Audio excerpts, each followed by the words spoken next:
Hey the berries, welcome to patch 14.9 support tier list. So if you're new to my tier list, well, I'm a master support player on EU West, and these tier lists are for mainly people around unranked to around about the low emerald rating. So if you're around about there, this video should help you out quite a bit, hopefully. As you may have saw from the tier list from the previous patch 2 weeks ago, there wasn't really anything to talk about, so it's more of a rant video. This one finally has a little bit more to talk about. So we have a few support changes going into this one, also some hitbox changes, which should be pretty interesting to see that actually happening in the game itself. So we have a Blitzcrank nerf to look at, Pike nerf, we have a Karma buff, a Seraphine buff, and a Janna adjustment. Yeah, so let's just have a look at those. So let's go down. Oh, also this is the patch with Vanguard, so make sure that your PC can run Vanguard, otherwise you might have some issues there, which is the anti-cheat thing. Scrolling down, okay, Action, Belveth, Kennen, Nelia, Sichuani, Skarner. Okay, so the first thing that we're going to be talking about is the radii. So basically what they're making it seems a little bit complicated. There's a lot of champions getting focused there, but they're changing the way how, like, when you target enemy champions or allied champions in order to your abilities. So this might affect more if, like, you have like if you don't use smart cast and you have like maybe some point and click abilities kind of thing, you might have some little bit of issues there. We've also got so that isn't too huge really overall. The main one here I think is going to affect gameplay the most is the gameplay collision radius. So what that should do really is make it so that if the radius is bigger, that they are more likely to take a skill shot. If it's lower, they're less likely to take a skill shot, basically. So it has to be more accurate. Like, for example, here we can see that a lot of the support champions, Lulu, Milio, and Yumi, have had their radii reduced. So it's going to be actually harder to hit them. Like, it should be easier for you, if you're playing one of those champions, to dodge skill shots, essentially. That's basically what that means. So that's Lulu, Milio, and Yumi are like the main ones there. That should end up actually having like a slight minute increase in win rate, just because they're getting hit less, really. So should be an interesting one to see. Anyway, going into what they call small changes. So we've got some small changes to Blitzcrank, which I don't think is that small, honestly. So basically, Riot have said Blitzcrank's in an interesting space, and we think Blitzcrank is easy to play, and he's actually, you know, doing too well for being so easy to play, which is kind of a weird statement to say anyway. Like, if a champion is easy to play, why does it mean that they have to have a particular band win rate anyway? I don't know.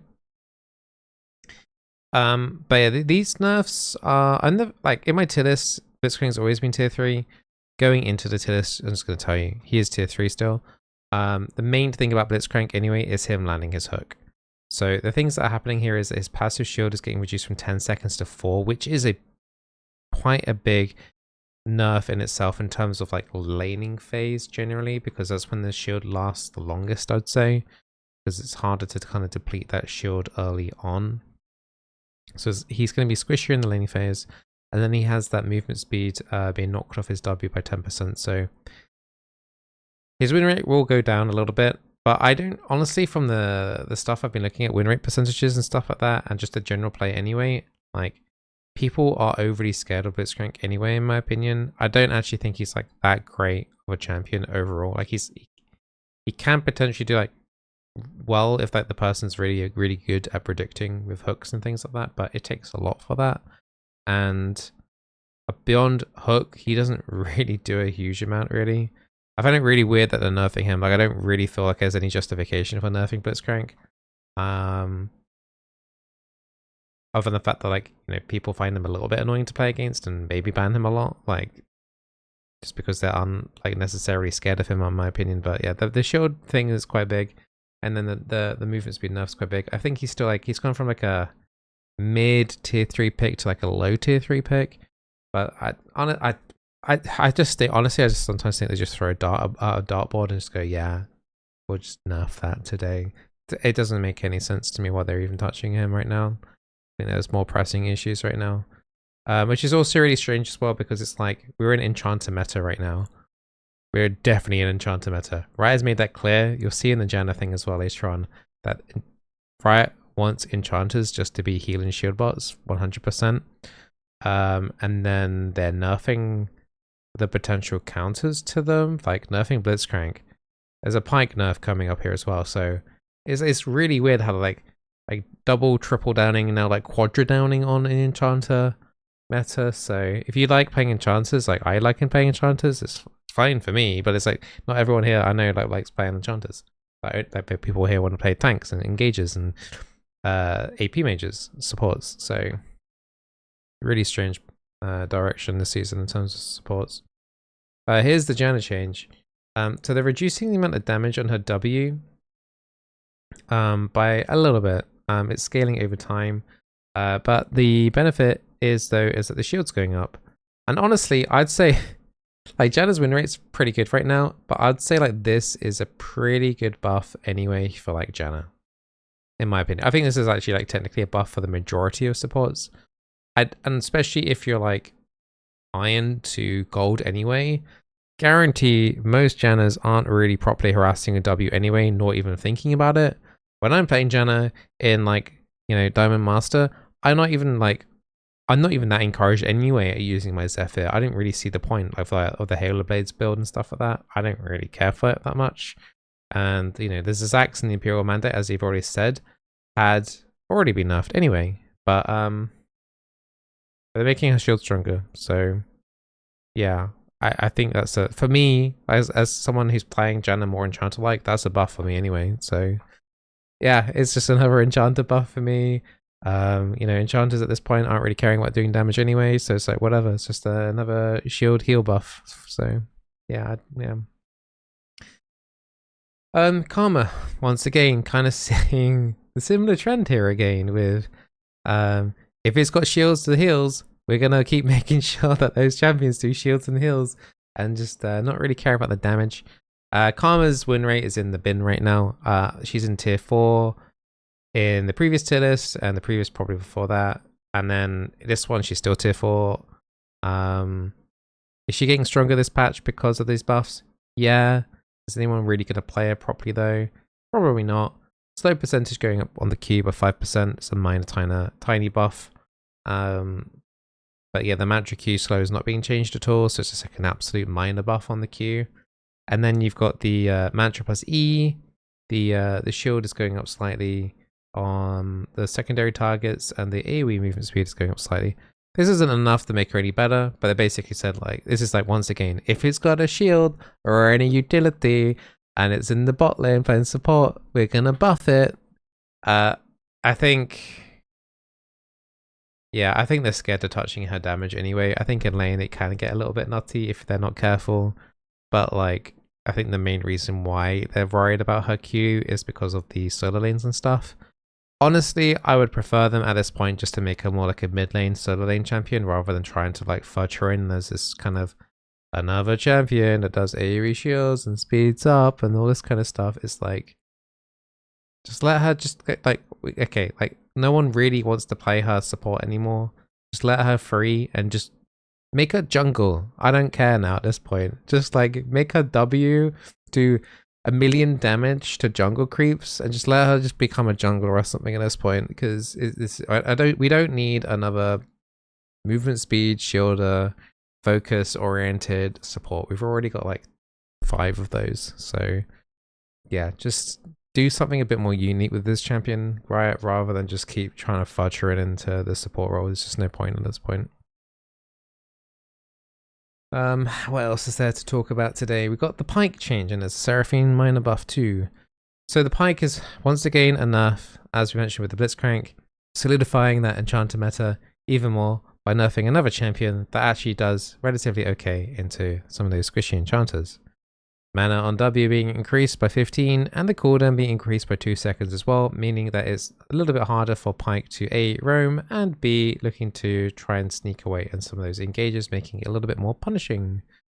So I know, like, once again, Pike is one of those champions that people find annoying and stuff, but like, let's be honest. Like, if you are an Enchanter player, you can't expect, you know, to just not ever be countered. This is what we're kind of entering into. We're entering a phase of like Enchanters that at this point soon won't have counters, especially in like the brackets that we're talking about, because no one really there aren't that many competent hard engagers anyway, really, in like, you know, iron to gold. Like if you're playing a hard engager main, I mean, you're really struggling in silver and gold, I'm gonna be blunt, you're probably not playing it to its full potential by a long shot. It's just a much harder kind of category of support to play. So when I'm seeing like these kind of changes, particularly for like those kind of elo brackets, it's just going to make it like, if you're playing Pike in silver and you're like, you know, you kind of feel like a hard stock silver, you're going to just be doing even worse. So it's just, yeah, just play Enchanters, right? If you only care about LP, play Enchanters. That's yeah, that's the game right now. Seraphine, I will say though, we'll caveat on that. I will say that mage supports are actually been doing okay right now, but once again, mage supports are kind of countered also by stuff like Pike and Blitzcrank, and it's just like they're not taking into the pool either. So yeah, it's just like anything that could threaten Enchanters in particular is just being nerfed, which is really weird. Seraphine Q AP ratio, yeah, whatever, no one really cares. 10% Q damage, it's like, it's very, very minor, but it's yeah, I haven't seen a Seraphine support player in a really, really long time. I'm not sure how many people are playing her. Ult potential is always really good, but I'm never really overly thinking about the Q damage, really. This helps a tiny bit, but I don't think many people are building her pure AP, are they? As support, let me know if you are. I think that might be everything. AP Twitch did get nerfed a little bit, but that's more for AD. But yeah, we're gonna go into the tier list now.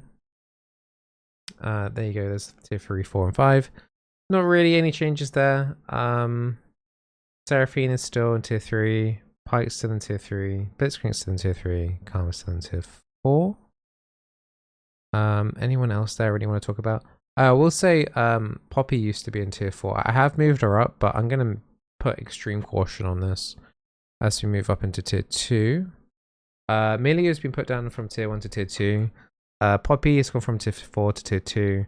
Asterisk, just be very careful about that.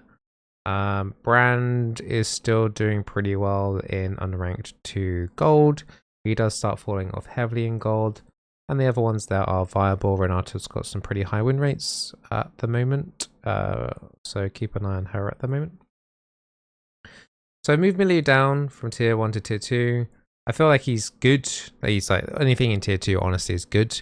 It's just like, he's just not quite tier 1 in my opinion. I think I over pushed it slightly, but he's still like, I mean, all the enchanters are pretty solid, right? You can't really go wrong with taking any enchanter right now. He's just like, he's still pretty good. Just don't take him all the time. If there is any like hard engages like a Leona or an Alistair or something like that, or a lot of crowd control that you're worried about, his ulti is like super powerful, then he becomes tier 1. If you don't really have much to cleanse with his ulti, I'd say he's a little bit wasted. You might as well play something like Sona instead. But yeah, he's still a solid pick. Just not, I just pushed him up a tiny bit too high. Poppy, okay, so Freak, which is an employee at Riot that does a lot of the balancing, said last patch, Poppy is broken, you should play her or something. Like, so those are people who've been playing Poppy. Okay, so I've always, even before he mentioned this, probably for like even last season, Poppy I would say was a valid pick. I personally couldn't be bothered to learn how to play her. She has the potential to do well. I agree with that. And I think if you are a really good Poppy player, you can do some really cool things on her and do really well. I've also analyzed the stats. there's been a noticeable influx in Poppy players in the last 2 weeks because of Freak saying those comments. Her win rate has been going up a little bit. So I'm going to put her in tier 2. I will imagine it will stay around tier 2, tier 3. But you got to know what you're doing on her. So it's like an asterisk. It's like if you are playing top, if you're a top lane main and you get assigned support and you've played Poppy top, or if you're in like jungle Poppy or something, I think you could probably implement this Poppy pick pretty nicely into your support pick if you get filled. I would not suggest first timing it in ranked. I would not suggest playing it after 5 games of it in ranked, because I think she is a very, very kind of different champion to play compared to any of the engages in a way. She has a lot more damage than people realize if you get the slam against the wall. So yeah, people might find that it is weird that I've put Poppy there. And not like Camille's still not on this list, but Poppy is something that I have identified for a really, really long time and I've always kept my eye on. And it's like now that Freak's kind of mentioned it, I'm keeping even more an eye on it. So yeah, if you want to play her, lots of games please before you do it. Otherwise you will probably in your games. But yeah, so we'll keep an eye on that one. Tier 1. I think I moved Zyra up from tier 2 to tier 1. There was some AP support nerfs, but if you're specifically, once again, unranked to about low emerald, Zyra is still actually a really, really good pick. Her win rate actually didn't take quite as much as a hit as I thought it would, but it's just she's doing okay there. The only kind of valid apart from the Poppy thing we were mentioning earlier, the only kind of valid tank support right now, and I felt like I needed to put one in tier 1 anyway, is Leona. She's just so reliable to play and makes it so obvious to people like you need to go in. You generally just want to ult engage first every single time, because if nobody kind of like looks like they're kind of committing onto the ulti, then you can just turn around and then do the ulti again 1 more minute later. But honestly, like if you're like unranked to gold, the only tank I would recommend people playing really is Leona. But if I'm going to be completely honest, the only champions, if you care about LP right now, are 4 enchanters up there or the Zyra. Leona is just there she's probably the best tank to play right now in that group bracket, but like really, do you really want to be playing tank supports right now? I don't know, guys, I don't know. But yeah, Janna, even with the nerfs or the adjustment, however, is still going to be really strong. Soraka's been performing. Nami has been doing really well with the healing build that I've made for her. I think that's now becoming a more meta. I think more people realize that the Nami healing is kind of cracked. And yeah, Sona's just easy to play and doing pretty well too. So that is your 14.9 support tier list. Hope you guys enjoyed that. I'm still playing Final Fantasy 14 if you guys want to join in on the EU Chaos server on Ragnarok.